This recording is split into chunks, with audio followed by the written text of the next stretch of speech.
Hello, my writer and reader friends.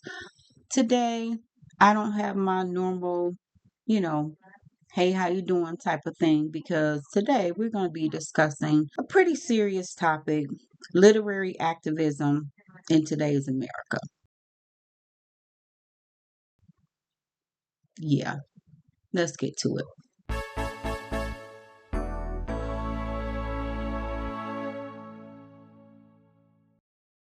So, for those who do not know me, my name is Angela. This is AKHarrell Writes, and on this channel, we talk about writing, we talk about reading different books, we talk about the publishing industry, and anything that has to deal with writing and reading. That's what we do here today. Because I may be showing some things or saying some things that may be a little bit too much for some of y'all, but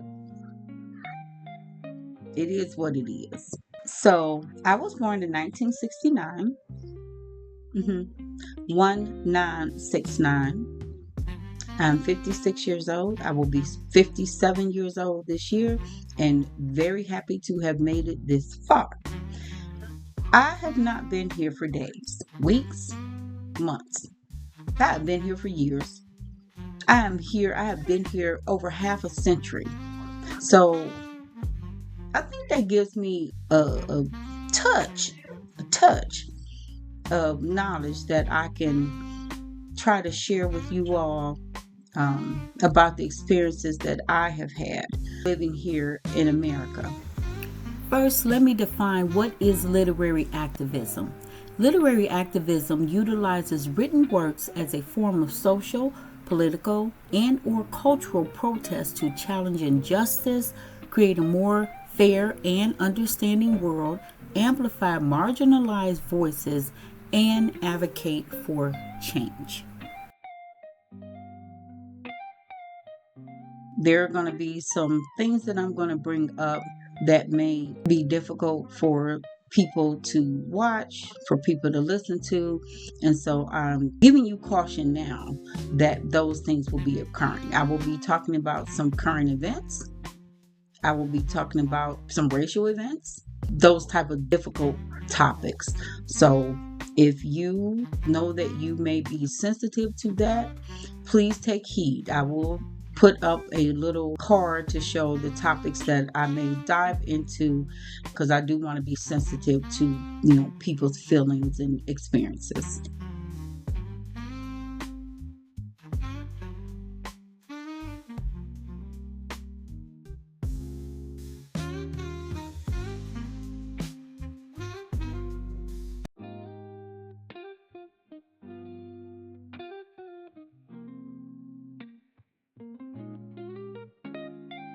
As you all know, we've been experiencing quite a few historical events, things that people hopefully will record truthfully so that future generations can hopefully learn from mistakes and triumphs.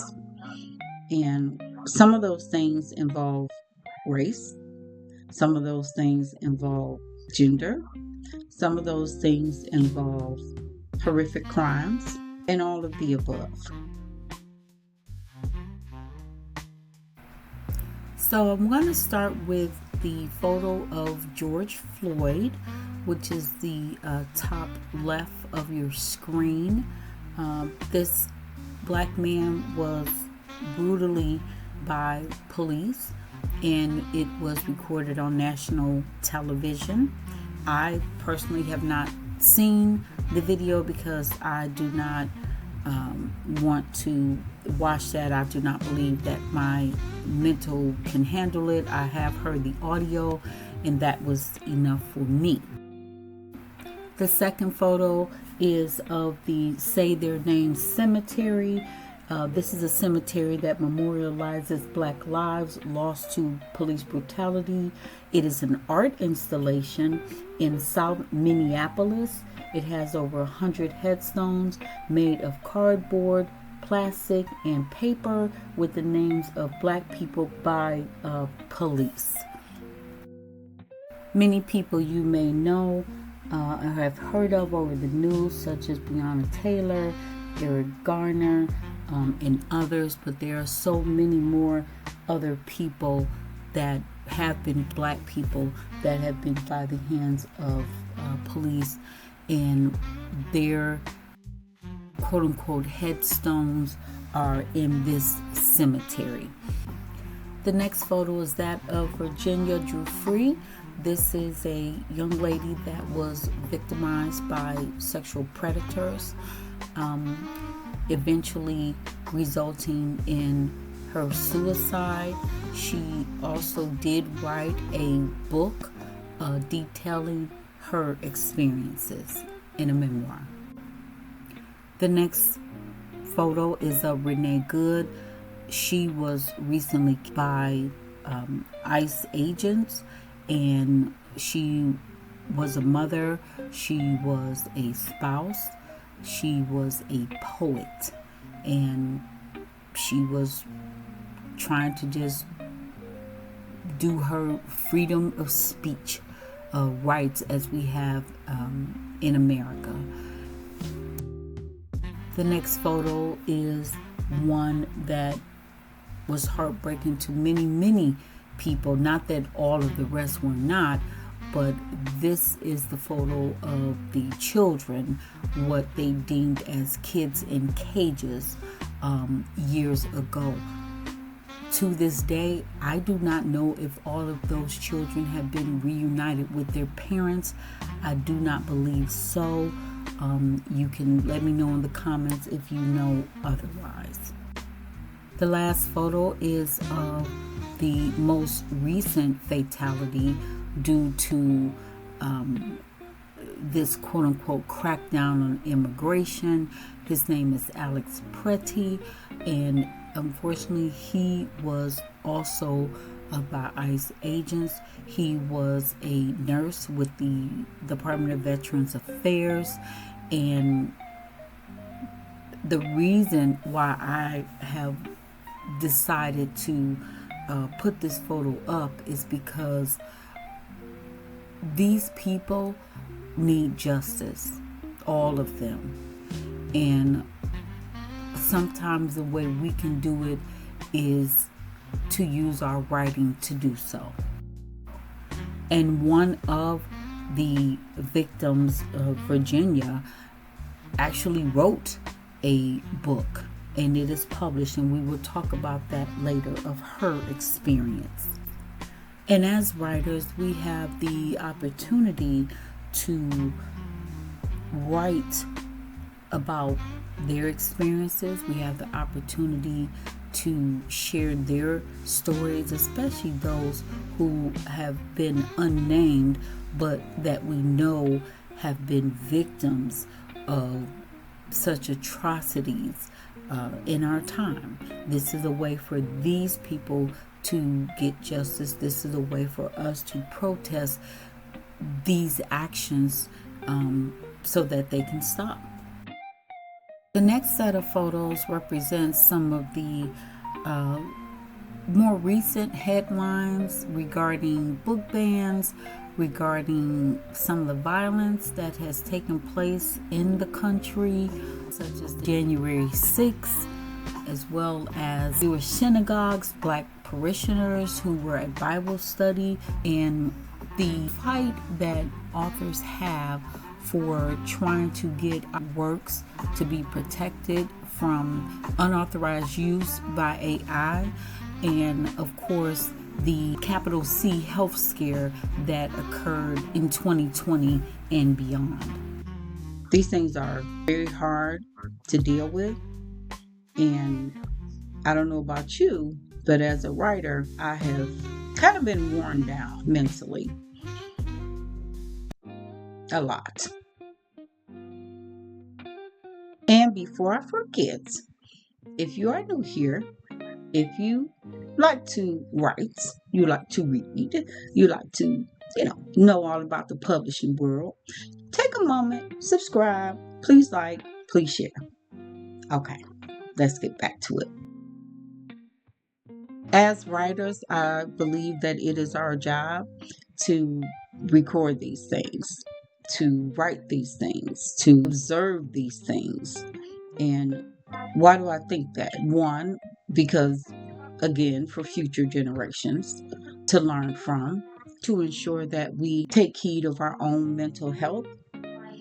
And, for those who may need therapy, please get that, because there's no shame in getting therapy for all the things that are going on that we're having to deal with at this current time.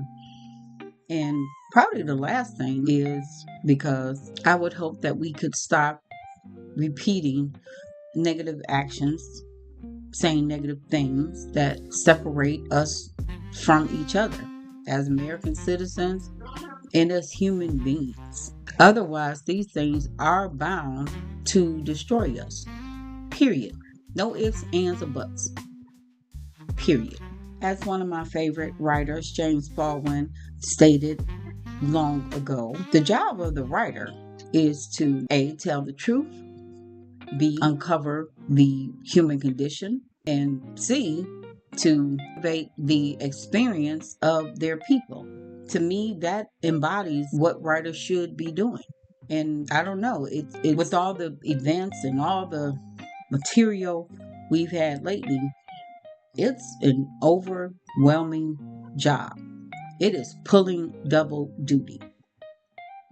It is not sitting on our laurels, and it is not just writing about our stuff, but it's writing about things that can help people in the world.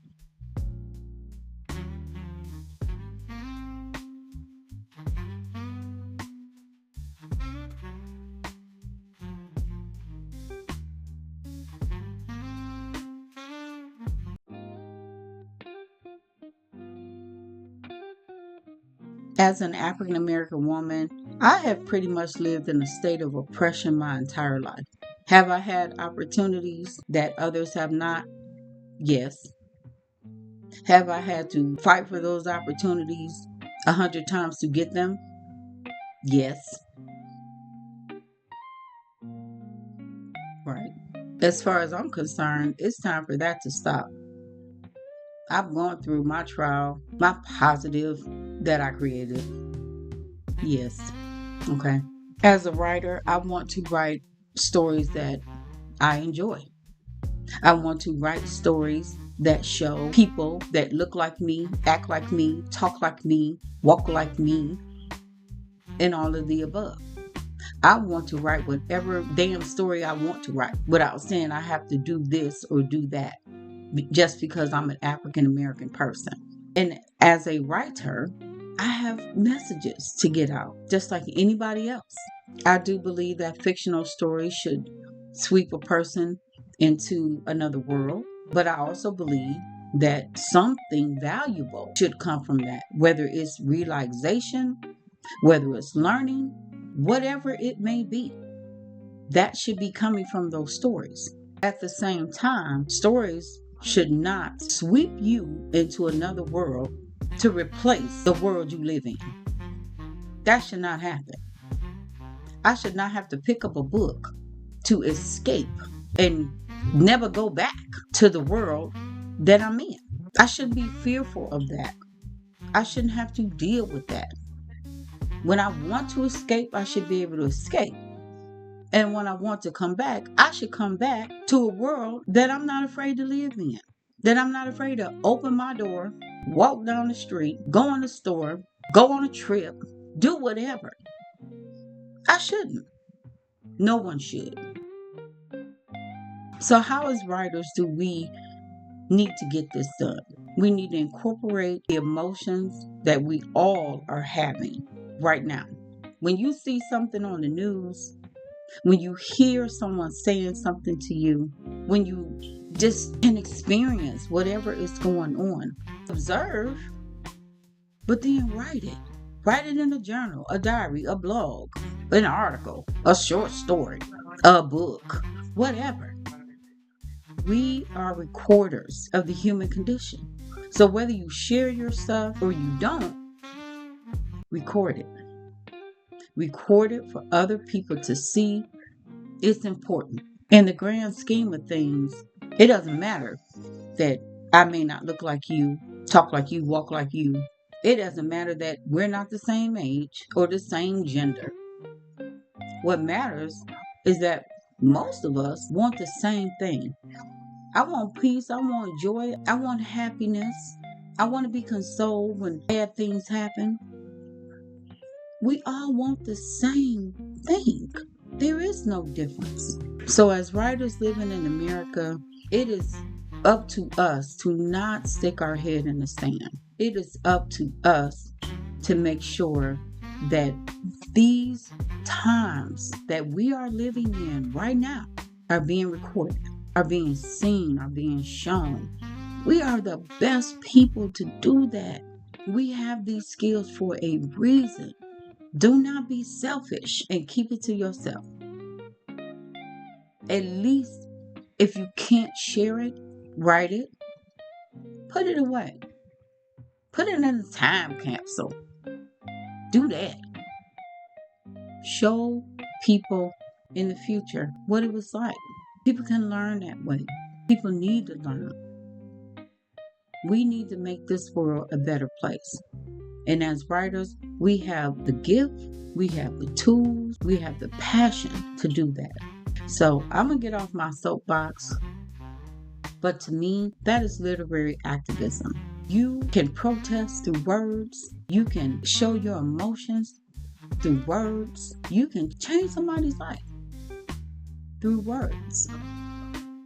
You can be an activist through your works. We got a lot of things coming up. As you all know, it is Black History Month. I like to call it African American History Month because that's really what it was designed, for. Who was designed for was African Americans. And I did put a few books in the community post that I will be reading.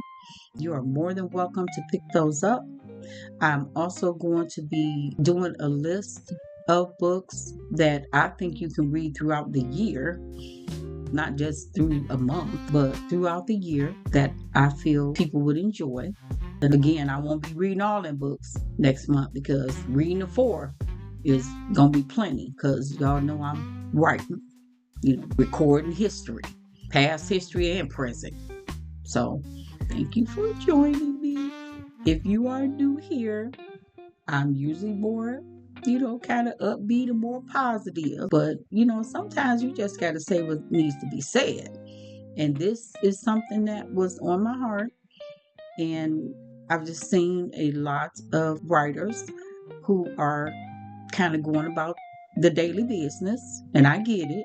But we are the experts at this. And people are counting on us to record, to observe, to write this out, to help them deal with what they can't deal with, what they want us to say in words. And as usual, we have to do our channel shout out. Please support.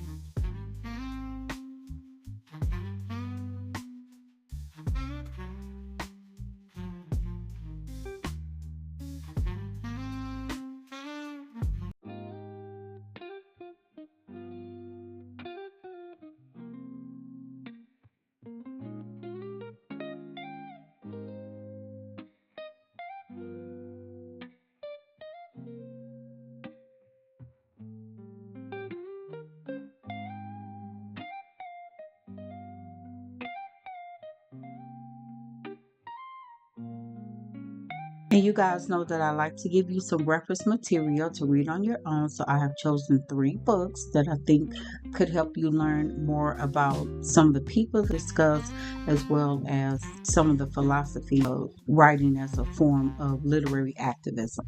So the first one is, his name is George Floyd.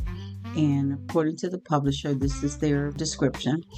It's a landmark biography examining how systemic racism shaped George Floyd's life, from his family roots in North Carolina through his tragic death that sparked a global movement for racial justice. The second book is written by Virginia Roberts Giuffre, and it is called Nobody's Girl, a memoir of surviving abuse and fighting for justice. The publisher's description: Nobody's Girl is Virginia Roberts Giuffre's powerful memoir detailing her survival and fight for justice against Jeffrey Epstein and Ghislaine Maxwell's trafficking ring, leading to their imprisonment. This book is by James Baldwin. It is called No Name in the Street, and it is a personal, incisive critique of Western politics and civil rights movements through anecdotes and experiences. Happy reading. And of course, I'd never like to end a video on a negative note. There have been some positive things to come about over these few years. And I do like to highlight that I am always a person who believes that hope is alive and well. Always. So, here you go. The first and second picture is a picture of Mary Wood. Also, she's sitting with Ta-Nehisi Coates. She is a South Carolina teacher who actually had to fight the school board about using one of his books in her classroom. It was a banned book. The second and third picture on the bottom are court cases, one by the LGBTQ plus IA communities against discrimination, and the last, a copyright case won by an author after she learned her work was used to train AI chatbots. If you've stayed this long, please let me know. Say hey or something, and go out there and write some stuff, record some stuff, observe some stuff. Do what you know you can do, because you are a writer. Bye.